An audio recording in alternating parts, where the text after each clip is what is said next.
Olha, o senhor sabia que o seu vizinho é torturador? A senhora sabia que o seu vizinho... Quer dizer, eles criavam um clima que daqui a pouco o cara tinha que mudar de lá. Quer dizer, e nós não fizemos isso. Quer dizer, é uma falha da nossa parte. É uma falha. Muitas vezes Como explica isso? Essa certa complacência da sociedade brasileira em geral, e volto a falar, por incrível que pareça, pessoas que são mais vítimas da violência policial, mas que mais acabam moralizando a questão, e se a gente moraliza, é um grande perigo, né? Você sabe, eu vejo assim, o pobre está tão acostumado com a violência na periferia, quer dizer, que quando a gente fala de violência, para eles a violência que houve no período da ditadura, para eles é o cotidiano. É claro que hoje tem meios para se denunciar, tem meios para se processar o policial que bateu, ou o policial que estuprou, tem meios. Mas o pobre continua sendo vítima da violência.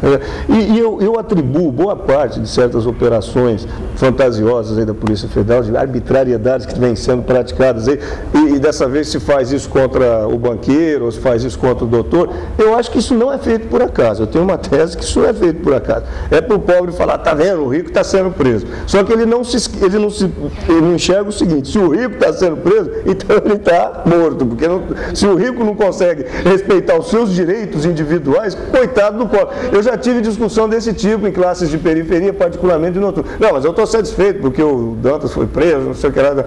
O cara não sabe, se eles prendem o cara com decretações de prisão preventivas que estão sendo feitas absurdas, de prisão temporária, onde está se praticando a tortura psicológica ordenada por membros do judiciário, autorizada, porque para que eles prendem temporariamente? É para coagir, fazer intimidações contra o preso. Olha, eu conheço de perto, quer dizer, são caras que eu execro daquele pessoal ligado ao Palocci, naquele caso, o Rogério Buratti, da tortura psicológica, foi autorizada pelo juiz e praticada por 4 promotores em Ribeirão Preto. Os caras, ele foi para o presídio, ficou em sala separada porque era advogado, e dentro do presídio os promotores foram pessoalmente orientar os presos para que começassem a bater. Muitos estão defendendo isso como forma de equilibrar a balança. Exatamente. Só o pobre então vão pegar o rico.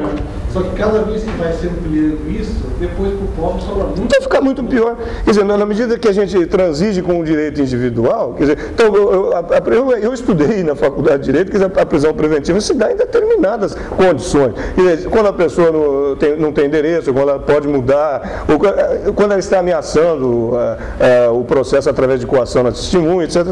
Hoje isso virou uma forma de intimidação e tortura psicológica. Nesse caso, o Rogério Buratti, que é um caso conhecido ali, foi feito isso. Aí os presos organizaram uma manifestação contra ele, ameaçando ele de morte, batendo com o prato de lata ali nas grades, tal. Aí o cara começou a entregar, o Palocci, o outro, não sei o que lá, e tal. Depois se retratou. Quer dizer, eu estou citando um caso concreto que eu conheço mais, mas a gente tem vários disso. O Luiz Eduardo Greenhalgh, eu vi uma reportagem, se não me engano, na Carta Capital, eu não tenho certeza, eu acho que foi. Falando em relação eu acho que é o Dantas mesmo, algumas pessoas que foram presas, de coações indescritíveis feitas contra esse pessoal. Impressionante. Ele acusa pessoalmente um juiz federal de ter ameaçado o cara no sentido de exibir fotos do cara com uma amante, com um caso que ele tinha, e falou, isso aqui vai ser divulgado. E isso foi feito, o promotor fez isso na presença dos juízes. Pô, são coisas assim, ninguém, ao que eu saiba, ninguém processou o Greenhalgh por isso. Aí ele fez uma acusação. Então, e aí é o que ele falou, se acontece isso com um cara que tem um diploma, com um cara que tem dinheiro, que tem um poder como banqueiro, coitado do pobre. Aí vem a minha teoria, que eu não sei se é teoria conspiratória. Será que isso não está sendo feito por acaso? Para o povo falar, está vendo? Para o povo. E parte é culpa de setores da imprensa. Por exemplo, a pena de morte nos Estados Unidos é aplicada contra um cidadão lá. Nenhum jornal, nenhuma emissora de TV vai dizer o Obama matou. Agora em Cuba eles dizem, o Fidel matou. Em Cuba tem Constituição, tem Código de Processo Penal, tem Código Penal, tem juiz, tem promotor, mas é o Fidel Castro que fuzilou, que mandou fuzilar. Tá. Quer dizer, e para o povo, é o governo que prende ou solta. Essa o pensamento médio da nossa população. Tem muita gente, inclusive, que não é gente com quarto ano primário, não. Muita gente de classe média, tal, que é o governo que está prendendo a soltar. E isso vai ter influência nas eleições do ano que vem. Eu não sei como isso vai ser aproveitado. Você viu que eu falei no começo que eu acho que isso não é feito por acaso. Né? Porque o governo tem ou não tem o controle da Polícia Federal? Se quiser, tem. Né? Então é é interessante, eu acho isso muito negativo, muito ruim, quer dizer, no momento em que se acha que isso não, é uma coisa normal, eu continuo não achando uma coisa. Falar em governo, Leopoldo, como é que você vê a atuação do governo nessa questão específica? Atuação dúbia, metade privada, metade de outro? Eu acho que é isso mesmo, é dúbio. Quer dizer, é um governo que internamente eu percebo que a gente puxando para cá e gente puxando para lá. Quer dizer, eu não me esqueço que esse nosso governo mantém tropas no Haiti.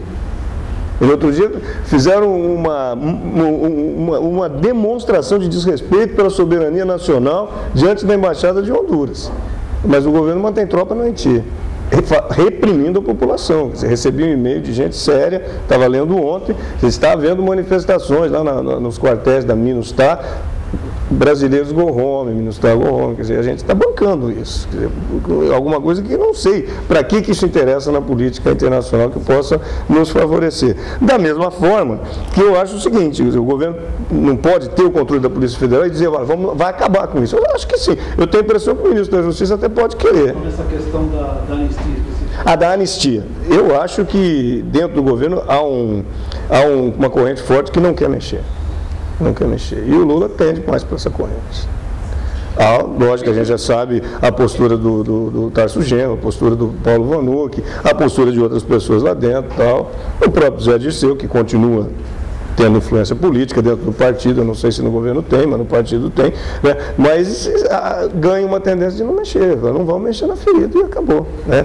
E aí fica aquela história, isso é um problema para o judiciário, né? Quer dizer, ficou claro isso e tem lá o Gilmar Mendes segura, né? Vamos, tal. Quer dizer, eu acho que o governo tinha que ter uma posição política em relação a isso, e que obviamente iria respaldar os setores do judiciário que defendem essa postura e se sentir mais fortes, né? Esses outros países isso aconteceu, Argentina, Chile, que foi também, o governo tinha postura. Tinha postura. Houve uma mudança do governo e lá no Chile também. Quer dizer, inclusive, a Michelle... Acho que nem sempre foi do executivo, que a gente tende a relacionar, por exemplo, acho que na Argentina... Mudaram a lei, revogaram aquela lei, né? O judiciário julgou aquela lei constitucional. Julgou inconstitucional. Então, eu acho que lá foi... Mas, quer dizer... O ordem sobre do judiciário, vamos pensar bem detalhadamente, não é melhor quando se trabalha com mais clareza, quando se trabalha com mais objetividade? Eu acho o seguinte, Você trabalha à luz da lei, olha, não à luz das ideologias, porque se for depender do chamamento, da vocação desse governo, nada vai acontecer, como a gente sabe. Eu acho. Mas é o seguinte, o judiciário, ele é profundamente conservador. É conservador. Entende? Esse é o problema. E não depende de voto. Quer dizer, não que eu ache ruim isso, eu acho que não tem que depender mesmo. Se o judiciário dependesse de voto, a sociedade hoje estava liquidada. Ainda bem que não depende de voto. Já pensou? Quer dizer, então, é muito mais fácil você pressionar um parlamento, você pressionar um presidente da República, um partido político, do que o judiciário, né? Então, eu acho que o governo tinha que ter uma postura. E tentar jogar, não. O parlamento vai deixar claro através de uma lei ou de alguma coisa, né? Eu queria voltar um pouco e dar um pitaco no tema que o Prado levantou, a questão da tortura da época da ditadura e a tortura hoje. Acho que foi uma grande escola, né? Sim.